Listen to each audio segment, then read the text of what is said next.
Today in Nerd History! Many would argue that Batman the Animated Series is the high watermark for the Batman franchise. The timeless film noir Art Deco art style and of course the impeccable voice cast are unapproachable.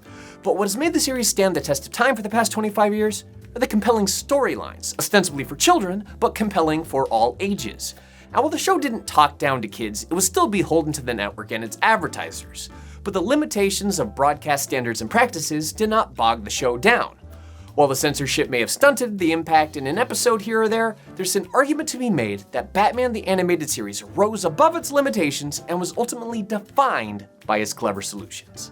In my previous videos, we've considered a number of concessions the team was willing to make to get the show made. The hit flashes hiding the impact frames of punches are the classic example, but we haven't discussed how the razzle-dazzle of a hit flash was just a distraction needed for slipping smaller things by the censors. Say a little bit of blood dripping out of the Joker's mouth, and that's exactly what we're gonna talk about. Ways that Batman gracefully bat-danced around censorship. If the censor's doing their job well, you wouldn't ever know the difference or know that anything is missing. But if you know the no-nos, then we could start pinpointing the moments where the production slipped around these boundaries. And as a handy reference guide, series co-creator Bruce Timm summed up all of Batman the Animated Series' biggest censorship taboos in one now infamous image. The 9 taboos are as follows: guns, drugs, breaking glass, alcohol, smoking, nudity, child endangerment, religion, and strangulation. But just because these things made the list doesn't mean they didn't make it into the show. Guns probably sticks out like a sore thumb. All kinds of characters through the length of the show use ballistic weaponry, but it's the specificity of the type of weapon that lets them skirt the line. The cool retro aesthetic of Batman the Animated Series had practical advantages too.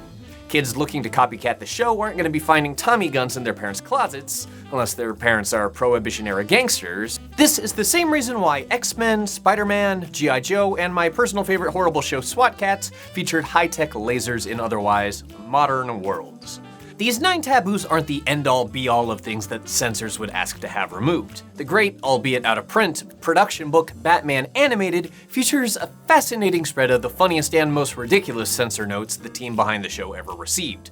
For every censor has a problem with Batman punching the skinny man in the face, you've got a note like, network says it's not in their practice to show animal excrement hitting anyone on a children's show. There's also notes like, they want us to change the scene of the hyenas putting their heads into the baby carriage and chowing down, and we have to make it clear that Batman's kneeing the walrus in the stomach. Now, smacking some walrus balls around or eating live babies may be a bit too specific to be included on the list of 9 taboos, but there is a reason that these are so outrageous. They're likely what we call censor decoys, a sort of meta-level hit flash that's so big and bright that the censors miss other things. It makes it easier to slip the risque bits through. These censor notes may seem like they address only ultra-specifics, but if the core content is too inexorably linked to the objectionable material, it can mean an entire episode gets the axe. When it comes to episodes of Batman the Animated Series that never got made, a fabled Nocturna story comes up most often in interviews. Bruce Timm got as far as designing an animated version of the vampire villain.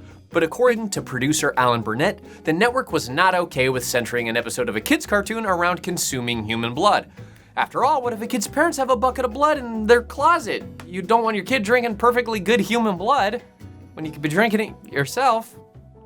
Unfortunately, the nature of censorship makes it exceedingly difficult for us to get our hands on clips to show before and after of the effects censors had on the animated series.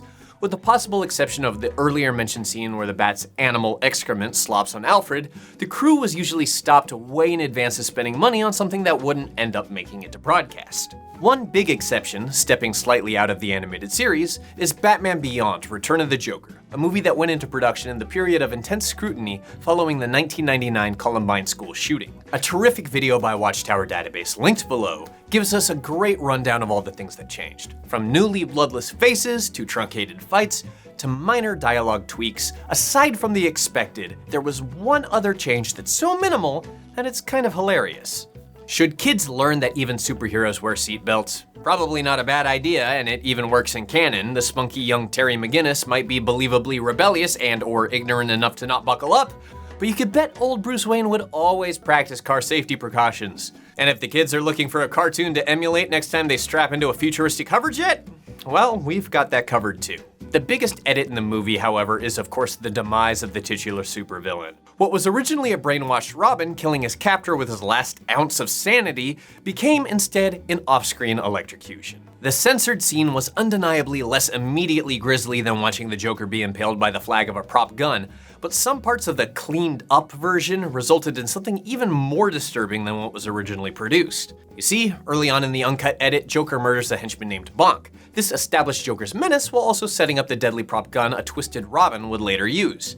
In the wake of Columbine, it's obvious why censors bumped on a child murdering somebody with a gun, but the replacement scene was something that was more likely to give children nightmares.